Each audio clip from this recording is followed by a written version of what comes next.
Exercise number 16.2। ये last exercise है हमारी बुक का, इसके बाद हमारा सिलेबस ख़त्म हो जाएगा।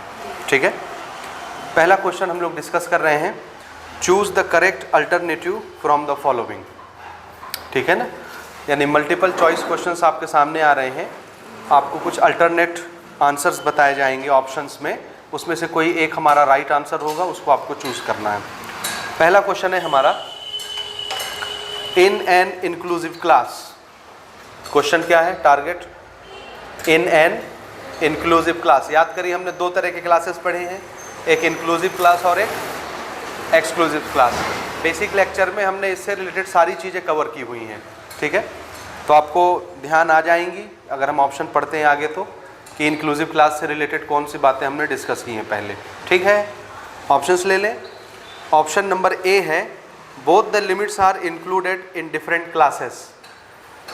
Both the limits are included in different classes, यानी इंक्लूसिव टाइप का जब हम क्लास बनाते हैं तो एक क्लास के दोनों लिमिट, लोअर लिमिट और अपर लिमिट, अलग अलग क्लास में इंक्लूड किए जाते हैं। क्या, लोअर लिमिट किसी क्लास में तो अपर लिमिट किसी क्लास में, किसी और क्लास में इंक्लूड करते हैं, ये इसका मतलब हो गया ना। दूसरा ऑप्शन है, both the limits are included in the same class.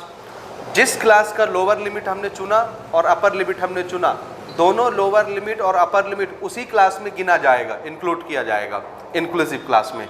यह है सेकंड ऑप्शन। ठीक है, सी वाला ऑप्शन है, it is not decided in which class limits are included. ये पक्का नहीं होता कि लिमिट्स को, लोअर लिमिट और अपर लिमिट को कौन से क्लास में इंक्लूड किया जाएगा। क्या ये सच है इंक्लूसिव क्लास से रिलेटेड? और अगला D, none of the above, इनमें से कोई नहीं। कौन सा होना चाहिए? इंक्लूसिव क्लास की प्रॉपर्टी क्या होती है, लोअर लिमिट और अपर लिमिट दोनों उसी क्लास में इंक्लूड होते हैं कि नहीं होते? होते हैं। समझ आया? तो इसमें कौन सा ऑप्शन सही होगा? कौन सा, बोलिए, कौन सा ऑप्शन सही होगा? Both the limits are included in different classes और both the limits are included in the same class. दोनों एक क्लास के लोअर लिमिट और अपर लिमिट उसी क्लास में इंक्लूड किए जाएंगे। तो क्वेश्चन नंबर 1 का कौन सा ऑप्शन करेक्ट है? बी वाला। समझ रहे हैं? कौन सा? बी वाला। कौन सा? Both the limits are included in the same class. Both the limits are included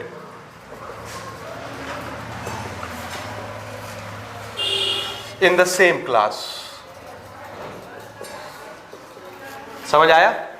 ठीक है, अगला क्वेश्चन हम ले रहे हैं, क्वेश्चन नंबर 2। हमारा क्वेश्चन है, method to make the cumulative frequency table is.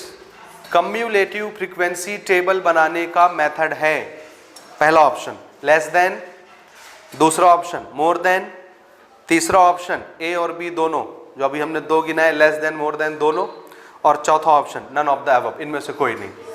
Less than, more then या दोनों, या इनमें से कोई नहीं, दोनों। ठीक है, दोनों से बना सकते हैं ना भाई। समझ आया? तो क्वेश्चन नंबर 2 का कौन सा ऑप्शन सही है? सी वाला। C option is correct for question number 2, both A and B.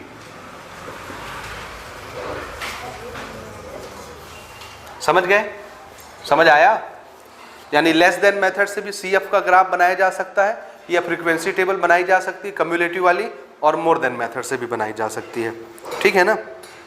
Okay, third question, using the histogram. ध्यान से सुनिए question, using the histogram we can find out. Histogram graph का यूज करके हम क्या पता लगा सकते हैं? Option number 1 mode, option number 2 median, option number 3 A and B both, दोनों, मोड और median, option number C none of the above, कुछ पता नहीं लगा सकते। कौन सा? मोड, ये हम पहले डिस्कस कर चुके हैं और हमने निकाला भी है। ठीक है ना? तो कौन सा ऑप्शन है भाई? कौन सा? हाँ, पीछे सी है ना, मीडियन नहीं निकाल सकते, गलत लिखा है। ठीक है, मीडियन नहीं निकाल सकते हिस्टोग्राम से ना। समझ रहे हैं ना? मीडियन कब निकलता है, किससे, ये भी हम डिस्कस कर चुके हैं। ओके, इसका हमारा ऑप्शन होगा ए। पीछे लिखा भी है तो सुधार लीजिए। इसका आंसर हमारा क्या है? मोड। ठीक है, ये हम पहले भी डिस्कस कर चुके हैं थ्योरी में, बेसिक लेक्चर में, और हमने हिस्टोग्राम बना के मोड निकाला भी था, ठीक है ना। ओके, फोर्थ क्वेश्चन है using the cumulative frequency curve. Cumulative frequency curve को और क्या कहते हैं? ओगिव कर्व, ठीक है ना।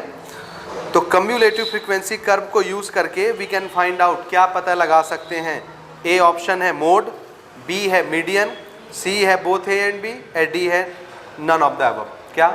मीडियन। ये भी हमने अभी ये टॉपिक पढ़ा है, ठीक है। तो fourth question, cumulative frequency graph का यूज करके हम लोग क्या पता लगा सकते हैं? ऑप्शन नंबर बी, क्या? मीडियन, ठीक है। पांचवा क्वेश्चन ले रहे हैं, आखिरी एमसीक्यू है हमारा ये। The width of the rectangle in A histogram depends on. Histogram में जो हम रेक्टेंगल बनाते हैं ना अलग अलग, उसकी नीचे की चौड़ाई, रेक्टेंगल के नीचे की चौड़ाई जो एक्स एक्सिस पर होती है, उसकी विड्थ किस पर डिपेंड करती है? ठीक है, पहला class interval of the class, दूसरा क्लास मार्क, तीसरा ऑन द क्लास फ्रीक्वेंसी, और चौथा on all of the above. किस पर डिपेंड करता है? एक्स एक्सिस में आप क्या बनाते हैं हिस्टोग्राम बनाने के लिए? किसको प्लॉट करते हैं? क्लासेस।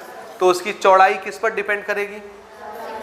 क्लास पर, या क्लास इंटरवल पर, या क्लास फ्रीक्वेंसी पर? किस पर? क्लास मार्क पर। हाँ, इंटरवल ज़्यादा होगा तो उसकी चौड़ाई ज़्यादा होगी, इंटरवल कम होगा तो चौड़ाई कम होगी। समझ आया? Class interval of the class पर। तो इसका ऑप्शन कौन सा करेक्ट होगा? ए वाला। तो पांचवें क्वेश्चन का हमारा कौन सा ऑप्शन करेक्ट है? Class interval of the class, ठीक है ना। ये हमारे अल्टरनेट जो ऑप्शंस वाले क्वेश्चंस हैं, एमसीक्यूज, जिसको मल्टीपल चॉइस क्वेश्चंस भी कहते हैं, ये पांचों क्वेश्चंस के हमारे आंसर्स हो गए, ठीक है। इसके बाद क्वेश्चन नंबर 2 हम लोग स्टार्ट करते हैं, जो कि अब टेबुलेशन वाले क्वेश्चंस आ रहे हैं, ठीक है ना। तो 1 बाय 1 उनको हम डिस्कस करते हैं। ये नोट करें आप लोग।